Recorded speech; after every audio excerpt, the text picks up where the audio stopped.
Hello everyone, नमस्कार. माझं नाव सत्यजित. सोशल माइंड्सच्या मॅक्स वेबरच्या थिंकरमध्ये लास्ट एपिसोड, जो एपिसोड नंबर 14 आहे, ह्यामध्ये मी तुम्हा सर्वांचं स्वागत करतो. अत्यंत इंटरेस्टिंग कन्सेप्ट आज आपण शिकणार आहोत. ती कन्सेप्ट आहे the Protestant ethics and spirit of capitalism.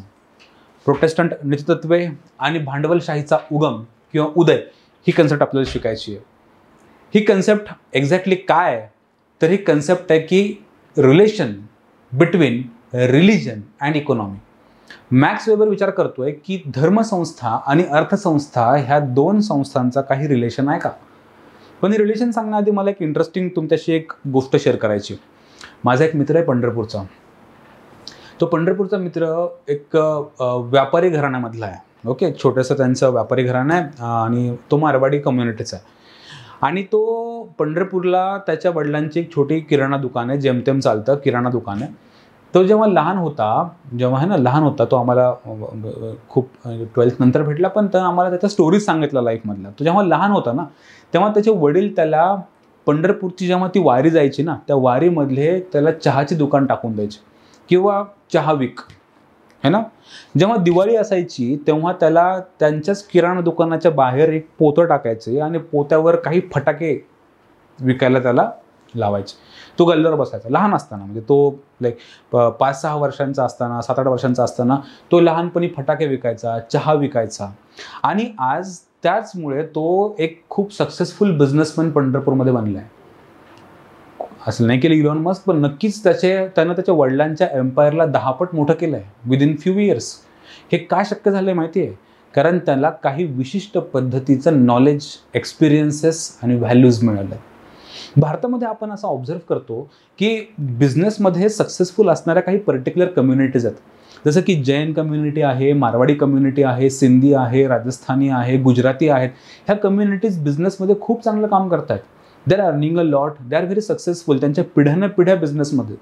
पण एक गमतीशीर भाग म्हणजे भारतामध्ये अशा पण काही कम्युनिटीज आहेत की ज्यांना भारतातले लोक म्हणतात की बिझनेस ह्या लोकांनी करू नये.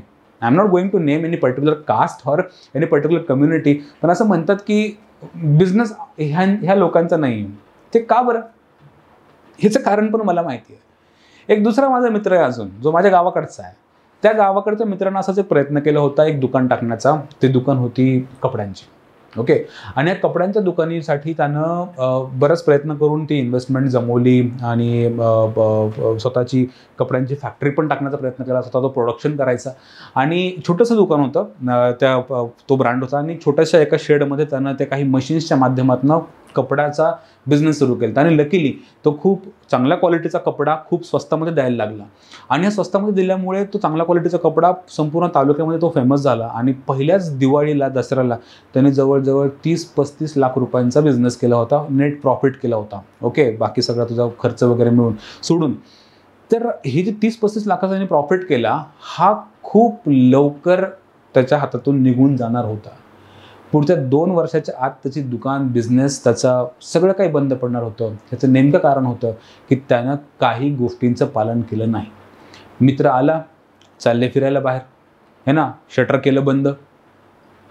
कुणी नातेवाईक आले, लगेच फ्रीमध्ये कपडे वाटले, जा घेऊन जा लहान लेकरांना कपडे. डिसिप्लिन नाही, टाइम टेबल नाही. अशा पद्धतीमुळे ते बिझनेस बुडायला लागले. ह्याचाच अभ्यास केला आहे Protestant ethics and spirit of capitalism नावाच्या कन्सेप्टमध्ये मॅक्स वेबरनं.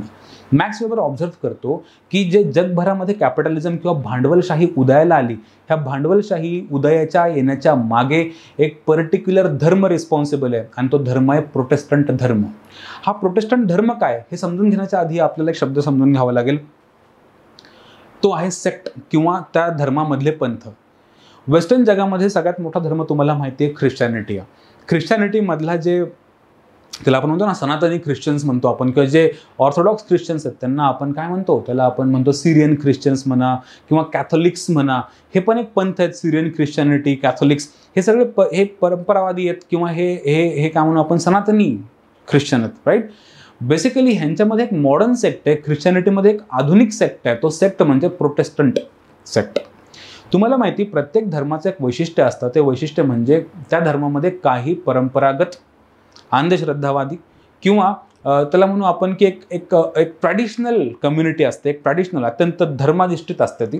ह्या ट्रॅडिशनल कम्युनिटीला विरोध करणारी एक अत्यंत आधुनिक कम्युनिटी सुद्धा असते. That is based on new ideas, new values, new motives, new intentions. आणि ख्रिश्चॅनिटीमध्ये असा एक पंथ जन्मात घेत होता. तो पंथ होता प्रोटेस्टंट पंथ. आता हे प्रोटेस्टंट शब्द कुठून आला? प्रोटेस्टंट म्हणजे काय? ख्रिश्चॅनिटीमधल्या अंधश्रद्धा, जुन्या चालीरूढी परंपरा ह्यांच्या विरुद्ध ज्यांनी प्रोटेस्ट केला त्यांना प्रोटेस्टंट म्हणतो. आणि ह्या प्रोटेस्टंट कम्युनिटीला लीड करणारा नेता होता कॅल्विन, जॉन कॅल्विन. ह्या जॉन कॅल्विननं काय केलं? जॉन कॅल्विननं ह्या ख्रिश्चॅनिटीमधल्या ऑर्थोडॉक्सी, त्याला म्हणू आपण परंपरावाद किंवा अंधश्रद्धा ह्यांना विरोध केला आणि एक नवीन पंथ उभारला. तो नवीन पंथ म्हणजे प्रोटेस्टंट पंथ किंवा कॅल्विनिस्ट पंथ. कॅल्विनिझम आपण त्याला म्हणतो, कारण जॉन कॅल्विन त्यांचा लीडर होता. आता जॉन कॅल्विन नावाचा लीडर तो काय म्हणायचं माहिती आहे? आपल्या सगळ्यांना देवाकडे जायचंय, आपल्या सगळ्यांना देवाकडे जायचंय. We are going to get the ticket to heaven. Ticket to heaven. पण हे तिकीट टू हेवन कशावर डिपेंडंट आहे? ख्रिश्चॅनिटी. म्हणजे ख्रिश्चॅनिटी काय म्हणते की जे लोक देवाची भक्ती करतील, है ना, देवदेव देवदेव करतील, त्यांना गॉड त्यांना तिकीट देईल स्वर्गाचं. पण कॅल्विन म्हणतो हे सगळं खोटं आहे. कॅल्विन म्हणला की जे लोक आपल्या कामावर प्रेम करतील, अधिक काम करतील, कष्ट करतील, प्रामाणिक राहतील, अधिक उद्यमी बनतील, प्रोडक्टिव्ह बनतील, त्यांनाच तिकीट टू हेवन मिळणार. आणि हे तिकीट टू हेवन नावाच्या कन्सेप्टमधनं कॅल्विनिस्ट किंवा जॉन कॅल्विनने लोकांना पटवून दिलं की तुम्ही काम करा, तुम्ही कामावर प्रेम करा, तुम्हाला जे काम मिळेल ते काम स्वीकारा, अत्यंत प्रामाणिक राहा, उधळपट्टी करू नका, है ना, तुम्ही सेव्हिंग करा. ह्या सेव्हिंगचा उपयोग तुमच्या नवीन उद्योजकता किंवा नवीन बिझनेसमध्ये तुम्ही इन्व्हेस्ट करा.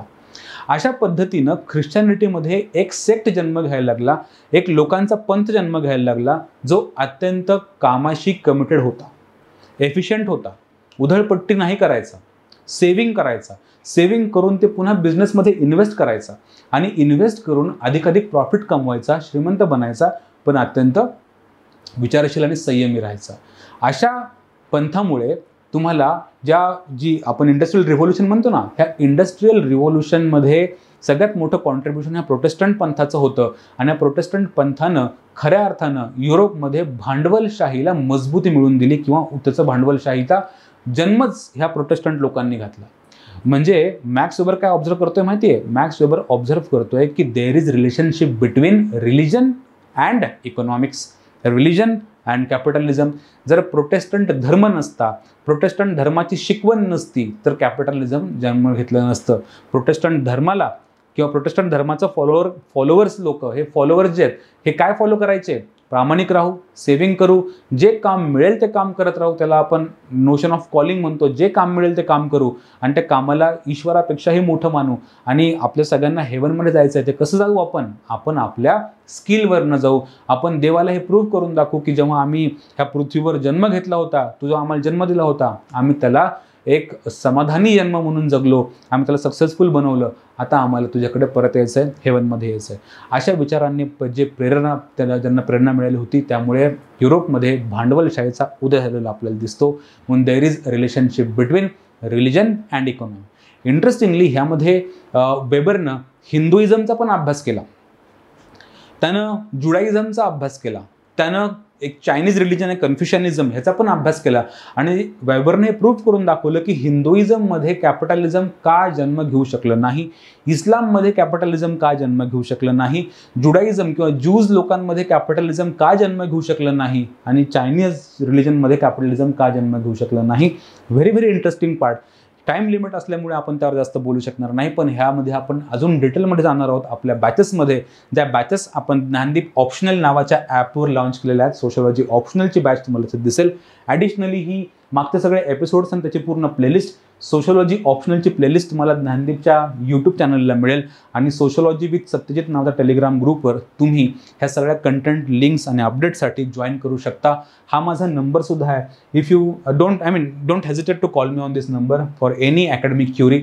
I will be available for you. Okay, so जो काही पार्ट आहे इंटरेस्टिंग है ना, जो काही अजून आपल्याला शिकायचा आहे, जो सेकंड हा प्रोटेस्टंट एथिक्सचा, तो आपण बॅचेसमध्ये शिकूया. आपण आयडिया काय आहे समजून घ्या. आयडिया आहे की प्रोटेस्टंट एथिक्स नावाच्या जे काही मूल्य आहेत है ना, प्रामाणिकपणा, वक्तशीरपणा, वेळेवर येणं, दुकान उघडणं, काम करणं, सेव्हिंग करणं, इन्व्हेस्ट करणं, ह्या प्रोटेस्टंट एथिक्समुळे कॅपिटलिझमचा जन्म झाला असं वेबरला म्हणायचं आहे. ह्या मुद्द्यावर मी वॅक्स वेबरचे देखील कन्क्लुजन करतो. Thank you very much. नेक्स्ट एपिसोड्समध्ये आपण नवीन थिंकरनी सुरुवात करूया. टॅलकॉट, पार्सन, मर्टन आणि मीड आता आपला नेक्स्ट फेज असेल. Thank you very much.